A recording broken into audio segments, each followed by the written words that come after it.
Selamat pagi guys, kita check out guys dari mobil parknya guys.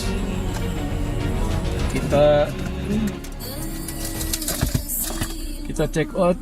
Assalamualaikum Tujuan mana, Mas, warahmatullahi wabarakatuh. Sahabat muslim yang dirahmati Allah. Bani Israel merupakan keturunan Nabi Yakub alaihissalam yang berpedoman pada kitab Taurat sebagai petunjuk hidup.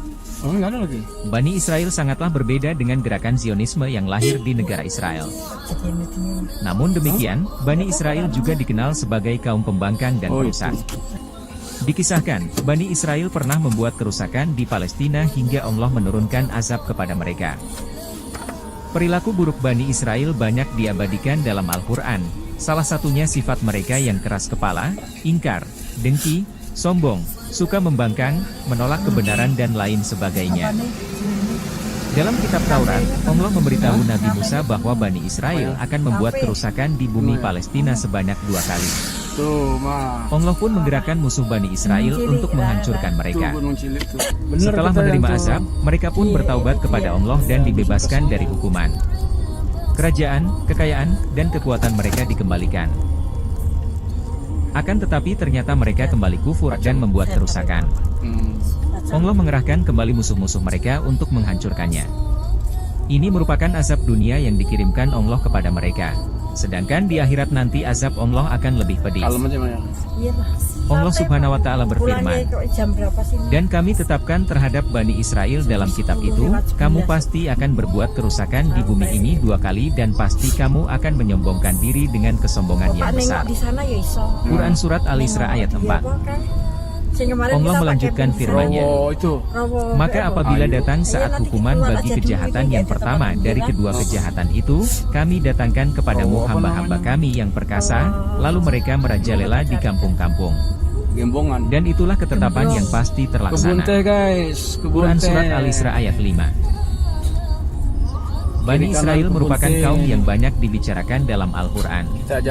Kisah-kisah di dalam kitab suci ini diabadikan Allah agar menjadi pelajaran bagi manusia untuk tidak mengulangi kesalahan Bani Israel.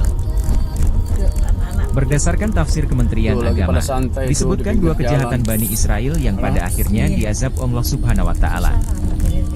1. Mengabaikan perintah Allah dan mengubah isi kitab Taurat.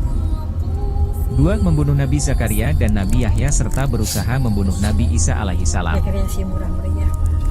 Bani Israel terlampau menyombongkan dirinya, sehingga Allah mengirimkan azab kepada mereka. Bani Israel pernah mengalami kehancuran dan terbagi menjadi 2 kerajaan, yaitu Yahudza di bagian selatan yang terdiri dari 2 suku Bani Israel, Yahudza dan Benyamin. Raja pertamanya adalah Rehoboam, putra Nabi Sulaiman. Kerajaan kedua adalah Israel di bagian utara yang terdiri atas 10 suku lainnya. Raja pertamanya adalah Jeroboam bin Nebat. Kerajaan Israel diserang oleh Raja Asyur, Sanharib, yang memasuki kota Samura, ibu kota kerajaan Israel, menawan Bani Israel dan membawa mereka ke Asyur. Kemudian runtuhlah kerajaan Israel setelah berjaya selama 250 tahun. Azab Allah tak berhenti di situ, Dia mengerahkan tentara Babilonia di bawah pimpinan Raja Nebukadnezar. Kerajaan ini dikenal bengis dan berambisi memperluas negerinya dengan jalan membunuh, merampas dan merampok penduduk yang ditaklukkan. Bani Israel juga terkena imbas dari kekejaman dan ambisi Raja Nebukadnezar. Para ulamanya dibunuh, dan kitab Taurat dibakar habis.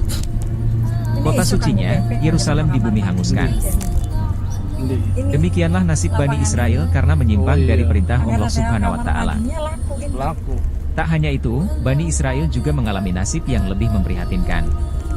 Di antara mereka ada yang dibawa ke Babilonia, ditawan Raja Nebukadnezar berkali-kali hingga akhirnya kerajaan Yahudza runtuh. Setelah keruntuhan itu, Allah memberikan kekuasaan kembali kepada Bani Israel. Setelah Babilonia berhasil dikalahkan oleh Raja Cyrus, Kaisar Persia yang pertama dari keluarga Sasan memerdekakan tawanan dari Bani Israel dan mengirimnya kembali ke Palestina pada 536 Masehi.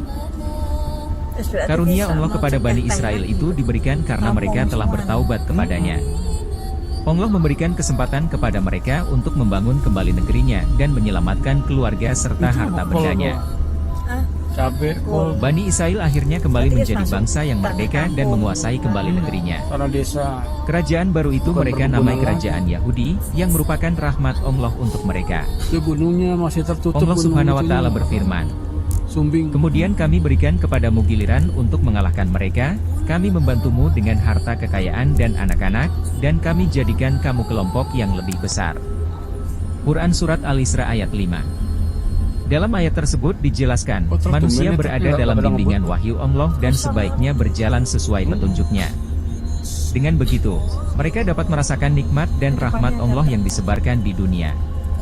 Namun, jika mereka menyimpang dan mengikuti kehendak nafsu semata, maka nasib buruk yang akan menimpanya kembali.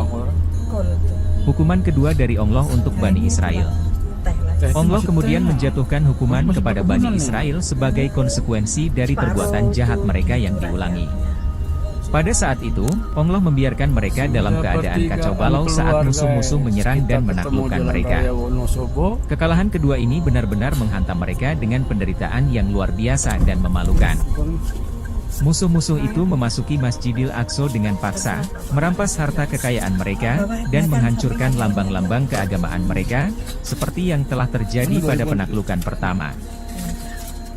Akibatnya, mereka menderita penderitaan yang berlipat ganda. Mereka mengalami kerugian materi berupa kehilangan kekuasaan, harta benda, dan wanita-wanita yang dijadikan tawanan. Berdasarkan catatan sejarah, bangsa Romawi adalah yang menaklukkan Bani Israel untuk kedua kalinya, kemudian menguasai Palestina. Mereka membunuh dan menawan orang-orang Yahudi serta menghancurkan Baitul Maqdis beserta kota-kota lainnya. Kaisar Romawi pertama yang memasuki Baitul Maqdis adalah Kaisar Titus pada tahun 70 Masehi. Ia membakar Masjidil Aqsa dan merampas harta berharga yang ada di dalamnya. Dalam peristiwa tersebut, sekitar 1 juta orang Yahudi kehilangan nyawa mereka. Selanjutnya, Kaisar Hadrianus yang memerintah dari tahun 117 hingga 158 Masehi, merebut kendali atas Baitul Maqdis dan melancarkan serangkaian tindakan penghancuran di tempat ibadah itu. Hadrianus mengubah namanya menjadi Aelina Capitolian, kota Aelina. Masjidil Aqsa dirobohkan, dan di atas reruntuhan tersebut, dibangunlah struktur baru yang dinamai Jupiter Capitolina. Pada saat yang sama, kerajaan Yahudi juga dihancurkan, menyebabkan bangsa Yahudi kehilangan negara mereka. Mereka terpaksa tersebar ke seluruh penjuru dunia. Peristiwa ini berlangsung pada tahun 132 Masehi. Allah Subhanahu wa Ta'ala berfirman, "Jika kamu berbuat baik berarti kamu berbuat baik untuk dirimu sendiri. Dan jika kamu berbuat jahat, maka kerugian kejahatan itu untuk dirimu sendiri. Apabila datang saat hukuman kejahatan yang kedua, kami bangkitkan musuhmu untuk menyuramkan wajahmu lalu mereka masuk ke dalam Masjidil Aqsa, sebagaimana ketika mereka memasukinya pertama kali dan mereka membinasakan apa saja yang mereka kuasai." Quran Surah Al-Isra ayat 7. Allah memerintahkan Bani Israel untuk sadar dan bertaubat serta kembali pada ajaran Taurat. Dengan begitu, Allah akan melimpahkan rahmat-Nya. Setelah 483 tahun dari peristiwa kehancuran Yerusalem oleh Hadrianus, bangsa Persia di bawah pimpinan Kaisar Barwis berhasil merebut kota-kota di Palestina dari tangan bangsa Romawi. Berselang kemudian, kaum muslimin berhasil menaklukkan negeri Syam termasuk Palestina. Kaisar Romawi Heraklius I naik ke atas bukit dan menghadap Suriah. Kemudian ia melambaikan tangannya dengan mengucapkan, "Selamat tinggal Suriah untuk selama-lamanya." Akibatnya, bangsa Yahudi terlepas dari belenggu dan penindasan bangsa Romawi. Mereka bisa beribadah lagi di kuil Sulaiman, Masjidil Aqsa. Allah sebenarnya sangat menyayangi Bani Israel dan selalu memberikan rahmat kepada mereka. Namun memang watak dasar Bani Israel yang suka berulah sehingga kerap mendapat azab dari Allah Subhanahu wa Ta'ala. Namun kini, Bani Israel yang bersembunyi di balik Zionis kembali melakukan kejahatan dan kerusakan di bumi Palestina.